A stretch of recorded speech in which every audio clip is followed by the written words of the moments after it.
بسم اللہ الرحمن الرحیم۔ السلام علیکم۔ میں ہوں اعجاز علی اور خوش آمدید کہتا ہوں آپ کو اپنے چینل میں۔ چلتے ہیں آج کی کہانی کی طرف۔ مدت گزری ملک چین میں ایک بادشاہ حکومت کرتا تھا۔ اس بادشاہ کو شکار کا بہت شوق تھا۔ ایک دن وہ ایک لک و دک جنگل میں شکار کی تلاش میں گھوم رہا تھا کہ اسے ایک لومڑی دکھائی دی۔ بادشاہ نے اس لومڑی کے پیچھے گھوڑا ڈال دیا، مگر لومڑی اتنی تیز رفتار تھی کہ آن کی آن میں نظروں سے غائب ہو گئی اور بادشاہ مایوس ہو کر واپس آ گیا۔ دوسرے دن وہ پھر شکار کے لیے گیا اور اسی جنگل میں اسی مقام پر وہی لومڑی اسے پھر ملی، لیکن اس مرتبہ بھی وہ اس کے ہاتھ سے بچ کر نکل گئی۔ اب تو بادشاہ کو بہت غصہ آیا اور اس نے پکا ارادہ کر لیا کہ اگر کل وہ لومڑی مجھے ملی تو میں ہرگز ہرگز اسے نہیں چھوڑوں گا، چاہے کچھ ہی کیوں نہ ہو جائے۔ خدا کی شان، تیسرے دن بھی اسی جنگل میں اسی مقام پر وہی لومڑی اسے پھر نظر آئی۔ اس دفعہ بادشاہ کے ساتھ بہت سے خونخوار شکاری کتے تھے۔ لومڑی شکاریوں کو دیکھ کر بھاگنا ہی چاہتی تھی کہ ایک کتے نے لپک کر اس کی ٹانگ پکڑ لی۔ لومڑی نے بڑے زور کی چیخ ماری اور اتنی زور کا جھٹکا دیا کہ کتے کے منہ سے ٹانگ چھوٹ گئی اور لڑکھنیاں کھاتا ہوا دور جا پڑا۔ لومڑی بھاگ کھڑی ہوئی۔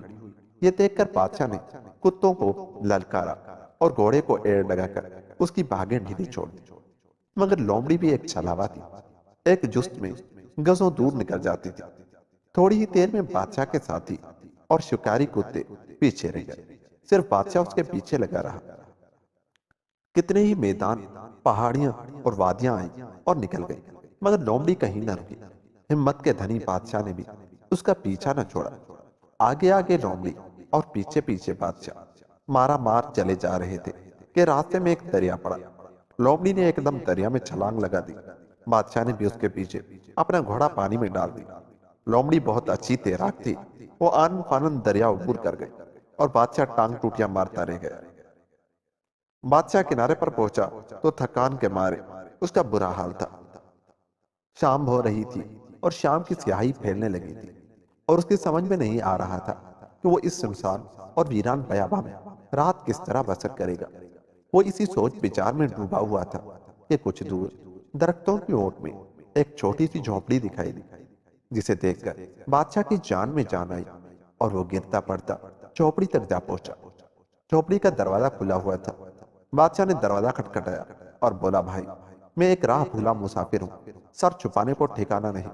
اندر سے کسی عورت کی آواز آئی، اے مسافر، اندر آ جا اور نہ گھبرا۔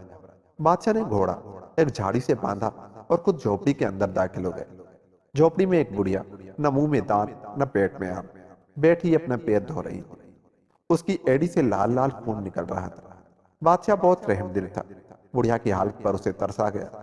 اس نے بڑھیا کا زخم دھویا اور جیب سے رومال نکال کر اس پر باندھ دی۔ بڑھیا کے زخم پر مرہم پٹی باندھ کر بادشاہ اٹھا ہی تھا کہ مارے تعجب اور حیرت کے اس کی آنکھیں پھٹی کی پھٹی رہ گئی۔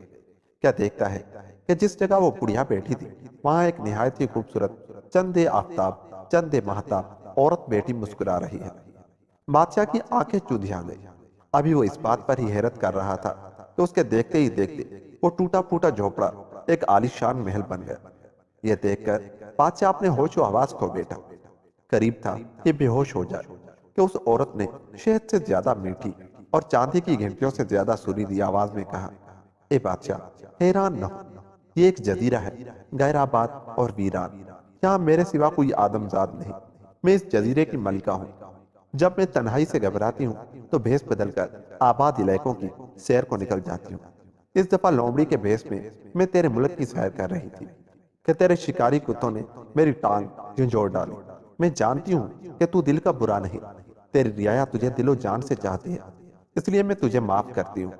صبح ہوتے ہی یہاں سے چلے جا۔ بادشاہ نے کہا، اے ملکہ، جس طرح بے تلوار کے نیام اور بے گھوڑے کے لگام بیکار ہوتی ہیں، اسی طرح بے پرجا کے راجہ بھی بیکار ہوتا ہے۔ تو ملکہ کہلاتی ہے، مگر تیری رعایا کوئی نہیں، اس لیے اے ملکہ، تو مجھے اپنے ملک میں آباد ہونے کی اجازت دے، میں تیری رعیت بن کر رہوں گا۔ ملکہ راضی ہو گئی اور بادشاہ اس کے محل میں رہنے لگا۔ اس خوبصورت اور دل فریب جگہ بادشاہ کا دل ایسا لگا کہ وہ اپنی حکومت اور سلطنت بھی بھلا بیٹھا، اور کچھ عرصے بعد اس نے ملکہ سے شادی کر لی اور اسی طرح 4 مہینے گزر گئے۔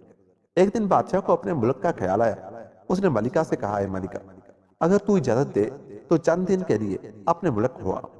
خدا معلوم میری ریت کس حال میں ہوگی، میں اپنی جگہ کسی لائق اور منصف شخص کو بادشاہ بنا کر فوراً واپس آ جاؤں گا۔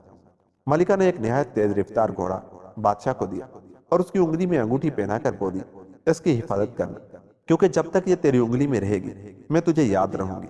اگر تو نے اسے کھو دیا تو یاد رکھ، تو مجھے ہمیشہ ہمیشہ کے لیے بھول جائے گا۔ البتہ جب تیرا کوئی بیٹا تیرا بوسہ لے گا تو تیری یادداشت واپس آ جائے گی۔ بادشاہ نے کہا، اے ملکہ، فکر نہ کر، یہ انگوٹھی میری جان کے ساتھ رہے گی۔ اچھا، اب خدا حافظ، الوداع۔ بادشاہ کی رعیت اسے رو دھو کر صبر کر چکی تھی۔ وزیر کسی ایک شخص کی تلاش میں تھے جو اس کی جگہ ملک کا حاکم بن سکے۔ انہوں نے جو یکایک اپنے بادشاہ کو دیکھا تو خوشی سے دیوانے ہو گئے۔ ایک ہفتے تمام ملک میں جشن رہا، گھر گھر چراغاں ہوا، اور اتنی بڑی سلطنت میں کوئی بھی بھیکاری نہ رہا۔ مصیبت کہہ کر نہیں آتی، چپکے سے آ جاتی ہے۔ وہ انگوٹھی جو ویران جزیرے کی ملکہ نے بادشاہ کو دی تھی کہیں کھو گئی، اور بادشاہ پچھلی تمام باتیں بھول گئے۔ اس طرح 16 سال گزر گئے اور بادشاہ کو ویران جزیرے کی ملکہ یاد نہ آئی۔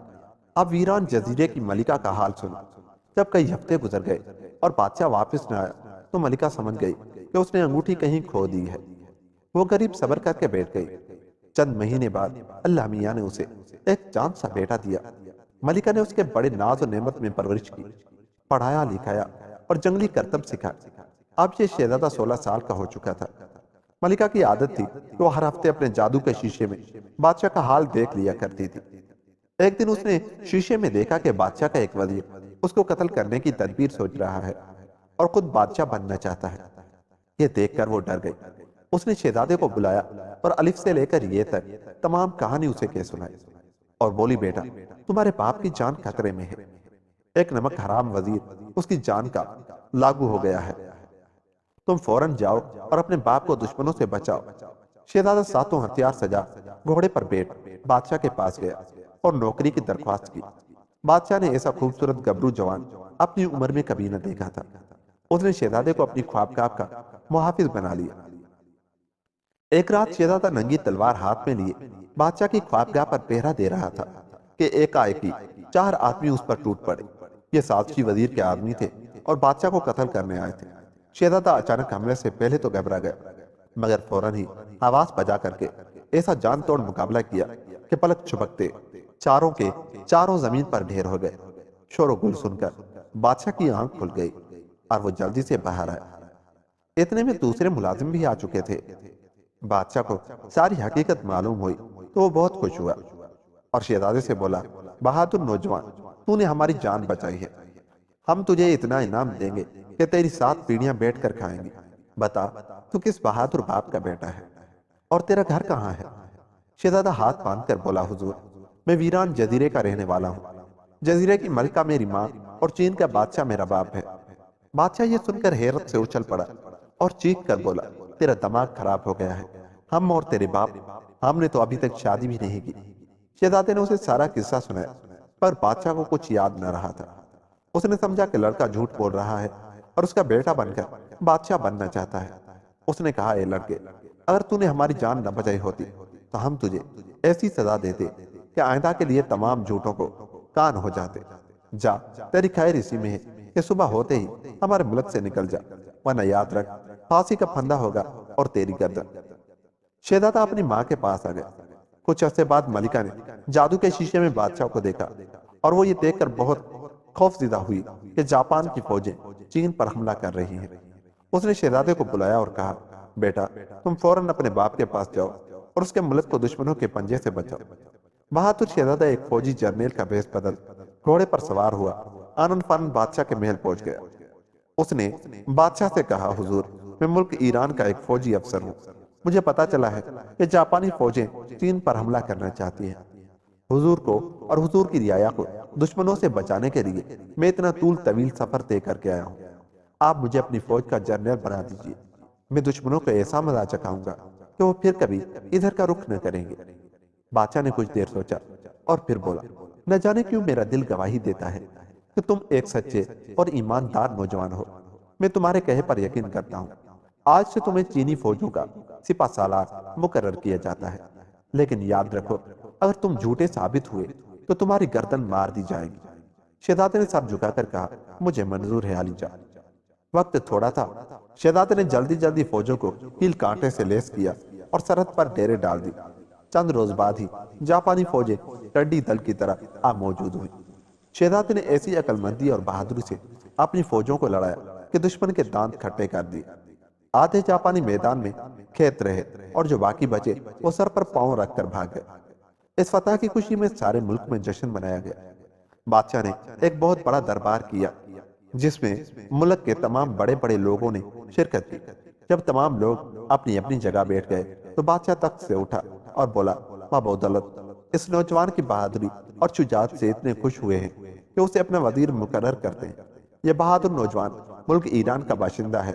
اور بادشاہ بھی اتنا ہی کہہ پایا تھا کہ شہزادہ کرسی سے اٹھا اور ہاتھ باندھ کر بولا، علی جان، میں ایران کا باشندہ نہیں بلکہ ویران جزیرے کا رہنے والا ہوں۔ میری ماں اس جزیرے کی ملکہ اور چین کا بادشاہ میرا باپ ہے۔ بادشاہ مارے غصے کے کانپ اٹھا اور چیخ کر بولا، تو وہی جھوٹا کذاب لڑکا ہے جو پہلے بھی یہاں آیا تھا، اور جھوٹے مکار یہ سب لوگ گواہ ہیں کہ ہم نے آج تک کسی عورت سے شادی نہیں کی۔ تو کس طرح کہتا ہے کہ ہم تیرے باپ ہیں؟ تیری نیت میں فتور ہے۔